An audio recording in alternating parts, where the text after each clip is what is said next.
Baseball ejections, romantic rejections. Yes, they have a lot in common. Basically, when you watch this first video that I included on the podcast details regarding the baseball umpires constantly ejecting players, read some of the comments because it's become a national travesty that these umpires are going after power. It's a control issue, anger control, the lack of controlling their anger.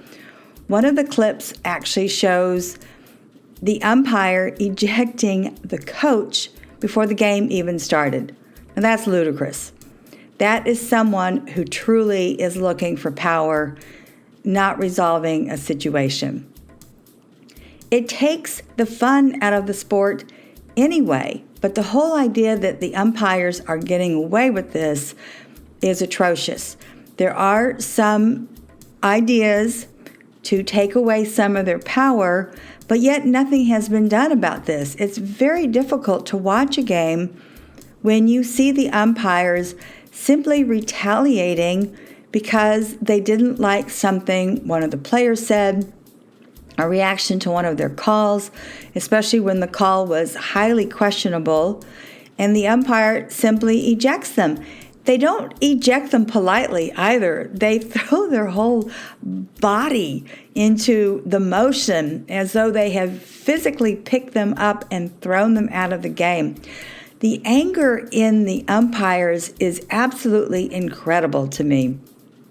I think it's dangerous also because you instill in younger people that this kind of anger is okay. And this is a sport. This is a sport where we're supposed to have friendly interaction with each other. You're supposed to be supportive of your teammates. You're supposed to be supportive of the whole sport.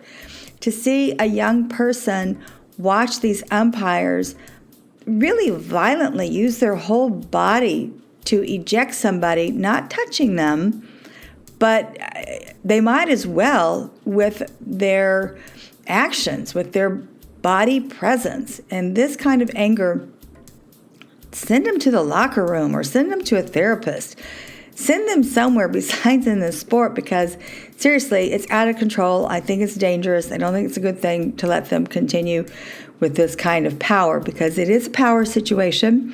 It's also a control situation. They have neither control of their emotions, nor do they have control of their powerful position in the essence of showing that they can be a team player.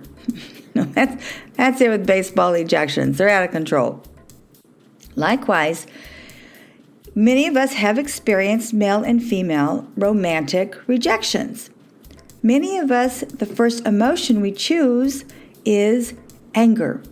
Once again, anger gives us a false sense of power. Research has shown this. I was in therapy for 30 years. I do a specific Kriya called Fist of Anger. It controls my anger because if you're reaching for that emotion first, you definitely have some room to improve and to learn and to put other emotions in your toolbox. If you are feeling rejected and you think that you're going to get angry, choose another emotion. That emotion can certainly be sadness.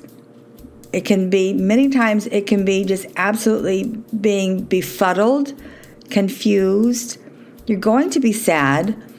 Sometimes you can't even talk to the person who has rejected you because in today's world, it's actually called ghosted, where they won't talk to you. They've taken you off other social media. What else can you do but let that go because that is out of your control? Matt Boggs has 3 suggestions for bringing your self-confidence back to you when you have been rejected. And again, this is for male and females. He does suggest to write 3 letters to yourself, which I think is pretty interesting. Now, you may not feel like writing anything to yourself to rebuild your self-confidence, but it's a pretty good idea to start with at least one of the letters, and that is an empowering story. Instead of getting wrapped up in this rejection in a relationship, think of other things that are going on in your life that you have a lot to be happy and to be proud about. Maybe you've planned this amazing trip to Wimbledon, or perhaps you made it to the Olympics, or something where you have achieved in your own world something that empowers you and fills you better. One of the things that is difficult to do is to talk with your other friends, because a lot of people aren't going to share your point of view. They're also probably going to badmouth this particular person, which you want to get away from because you really want to build your self-confidence again. Listening to someone badmouth a former relationship partner, not going to help you. So sometimes it's better to have a little inward self-reflection. But check out Matt Boggs' video on my podcast details for some guidance on rebuilding your self-confidence in rejection. With Kundalini Yoga, which I have practiced for over 30 years, and I really believe it's a lifesaver for many people out there, I've included the Anger Kriya. This is only a 3-minute Anger Kriya. It is absolutely fun. Sometimes you just have to listen to the music. If you don't feel like doing this kind of breathing, it's easy. You don't have to get in some weird position. You can sit in a chair, you can sit cross-legged, but it really works. You're going to see your anger is going to come under control when you practice this Kriya. I wish the umpires would do it.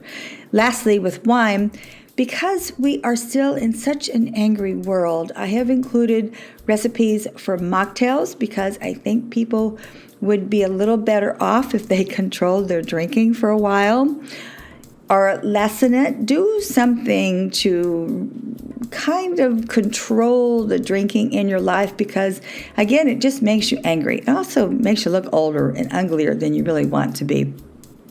Also, I've included a link to one of the most famous older women of a certain age, who's famous for her chateau in Bordeaux, but for what she has started in Glen Elly with her amazing estate in South Africa. She has written a book about her wine journey. Madame Lesong. It's a very difficult French name to pronounce. I've included a link to her new book because I just think this is amazing. Here she's in her 90s and she is still vibrant and active in the wine world and just showing everybody how amazing you can be even in your 90s. Wrap this up. Watch those crazy umpires and learn from them. Teach your kids if you're at a baseball game and tell them this is exactly how you don't want to act.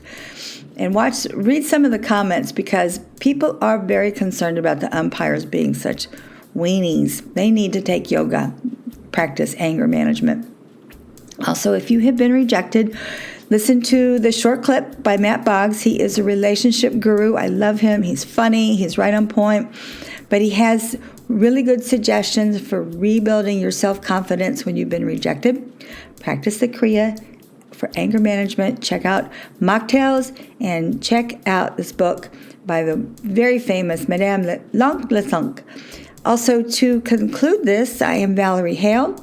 I create this podcast once a week to help people with their mindset.